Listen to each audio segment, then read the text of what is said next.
আউযুবিল্লাহি মিনাশ শাইতানির রাজিম। বিসমিল্লাহির রহমানির রহিম। সুপ্রিয় দেশবাসী, আসসালামু আলাইকুম ওয়া রাহমাতুল্লাহি ওয়া বারাকাতুহু। আজকে যে অনলাইনে দেখলাম যে ঝিনাইদহের জামাত ইসলামের মহিলারা একটা বাড়িতে প্রোগ্রাম করা অবস্থাতে তাদেরকে বিএনপির কিছু কর্মী আহ, হামলা করে এবং সেখানে তাদের যে মহিলাদেরকে তাদের বোরকার নিকাব এবং টান দিয়ে ছিঁড়ে ফেলে তাদেরকে চড়-থাপ্পড় এমনকি লাঠিসোঁটা দিয়ে আহ, কিছু মারধরও করে। তো এহেন যে কর্মকাণ্ড আমরা জাতির সামনে কি কি পেলাম, কি প্রশ্ন রাখবো? এই দলের মানে এই বিএনপির যখন এই কথাটা যে এইসব বিএনপির কর্মী, তাহলে জনাব তারেক রহমান সহ যারা বিএনপির আরো নীতি নির্ধারণ আছে, যারা আছেন তারা এই ব্যাখ্যাটা কিভাবে করবেন? বিগত আওয়ামী লীগের 15 সালেও আমরা দেখেছি এই জামাতের মহিলাদেরকে বিভিন্ন বাসা বাড়ি থেকে তাদেরকে এই কোরআনের তালিম থেকেও ধরা হয়েছে, তাদেরকে গ্রেপ্তার করা হয়েছে, তাদেরকে রিমান্ডে নেওয়া হয়েছে। কিন্তু কোনো আওয়ামী লীগ কর্মী তাদের কিন্তু বোরকার মুখ ধরে তাদের নিকাব ধরে টান মেরে তাদেরকে আহ, আহ, রাস্তায় কানে চড় মারা বা তাদেরকে লাঠি দিয়ে পেটানো এরকম নিউজ কিন্তু আমি পাইনি বিগত 15 বছরেও আওয়ামী লীগের। তাহলে আওয়ামী লীগের যে চরিত্র নাই, সেই চরিত্রই যদি বিএনপির মাধ্যমে আবার ফুটে ওঠে, তাহলে এদেশের বিএনপির রাজনীতির প্রতি মানুষ কেমন ভরসা রাখবে এবং বিএনপির প্রতি মানুষের যে ভালোবাসা, সে ভালোবাসা কি বৃদ্ধি পাবে না কমে যাবে? আর এই ব্যাখ্যাটা যদি আপনারা দিতে যান, মা আপনাদেরও আছে, জামাতের লোকেরও মা বোন আছে, বিএনপির লোকেরও মা বোন আছে। আপনারা রাজনীতি করবেন, মাঠে করবেন, আপনারা ঠেলাঠেলি করবেন, মারামারি করবেন, পুরুষের সাথে করবেন। আপনারা মহিলার সাথে মারামারি করে দলের ভাবমূর্তি নষ্ট করেন।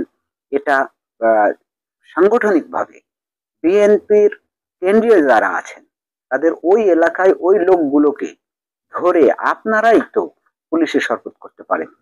কেননা নিকাব, বোরকা, ইসলাম, নারী, এইসব বিষয় তো ভাই দলের কোনো সম্পদ নয় রে ভাই। এই সম্পদগুলো তো আল্লাহর এবং আল্লাহ রাসূলের, ইসলামের। তাহলে আপনারা যে কাজটা করলেন যে 10টা কি 15টা কি 20টা লোক যদি জামাতের মহিলারা যদি এক জায়গায় বসে একটা মিটিং করে, রোজা সম্বন্ধে আলোচনা করে, তারা ইফতার মাহফিল করে, তাহলে কোরআন খতম করে, তাহলে তো সেখানে বিএনপির মা বোনেরাও তো থাকে। তাহলে আমার এলাকাও তো এসব হয়।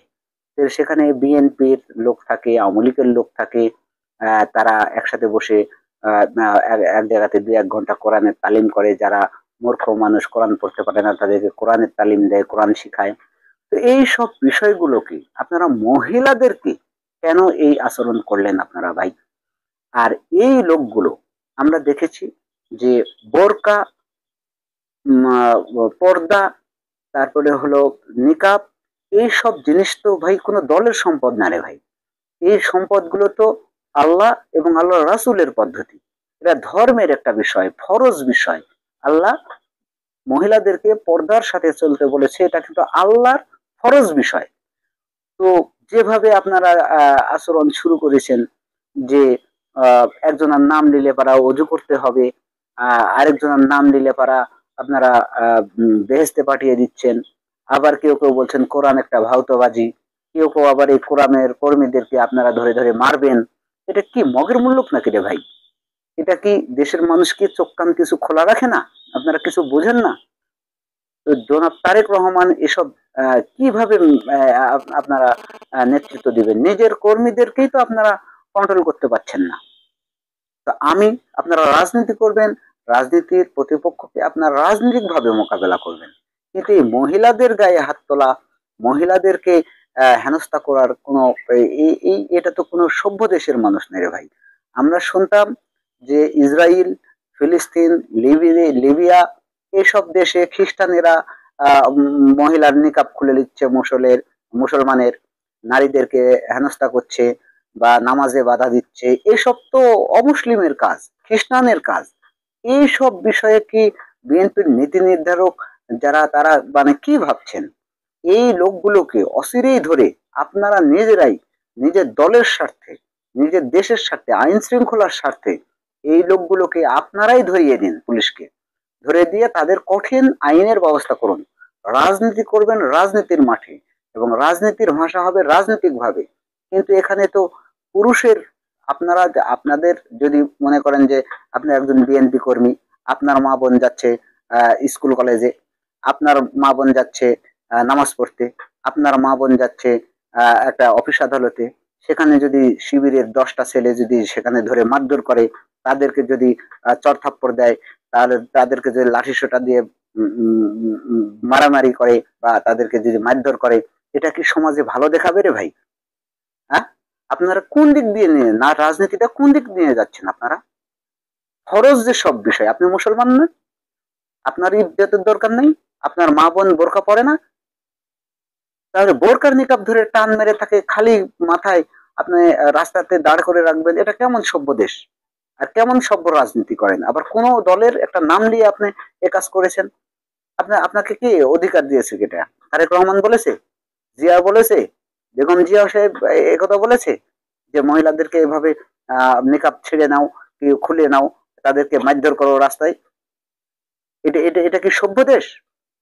অচিরেই আমরা এই বিষয়ের এই ঘটনার তীব্র নিন্দা জানাচ্ছি এবং অচিরেই এই যে সকল অপরাধী এ কাজ করেছে, এই কাজের সাথে যারা জড়িত, অচিরেই তাদেরকে আইন শৃঙ্খলা বাহিনীকে বলবো, দেশ যেভাবে আপনারা চালাবেন সেই দেশ আপনারা সংস্কার করছেন, আপনাদেরকে এগোতে হবে এবং এই অপরাধীদেরকে অচিরেই গ্রেপ্তার করে পরিস্থিতি সামাল দেন।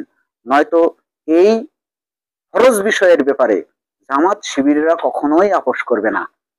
ফরজ যেসব বিষয় এটাকে ছোট মনে করবেন না, কারণ তারা রাজনীতি করেই ধর্মের। একজন জামাতের কর্মী, একজন আওয়ামী লীগের কর্মী শেখ হাসিনাকে যতখানি ভালোবাসে, একজন বিএনপির কর্মী খালেদা জিয়াকে যেমন ভালোবাসে, তার চাইতে 5 গুণ বেশি ভালোবাসে একজন শিবির, একজন জামাত কর্মী আল্লাহ এবং আল্লাহ রাসুলকে। আপনারা এই ধর্মের বিষয় নিয়ে আগুন নিয়ে খেলার চেষ্টা করবেন না। ধর্মীয় জায়গাতে ধর্মের বিষয়টাকে আড়াল করে বা ধর্মীয় সম্মান করে তাদেরকে ধর্মের জায়গাতে রেখে আপনারা রাজনীতি করুন। অচিরেই এই সকল বিএনপির নেতৃত্বকে আমরা বলবো, এই যে কিছু উশৃঙ্খল কিছু নেতা নেত্রীদের জন্য আপনার পুরো দলটাকে দেশের কাছে আজ কি অবস্থা দেশের। অনলাইনে একটা পোস্ট দেখলে পারে আপনারা দেখেন না অনলাইনে পোস্ট গুলো, যে আপনাদের একজন বলছে যে তারেক রহমানের নাম নিতে হলে অজু করতে হবে, তারপরে একজন বলছে যে প্রতিদিন বেগম জিয়ার নাম নিলে তাকে বেহেস্ত দেওয়া হচ্ছে। এসব কি আইন রে ভাই? কোরআনে ভাওতাবাজি এসব আপনারা দেখছেন না?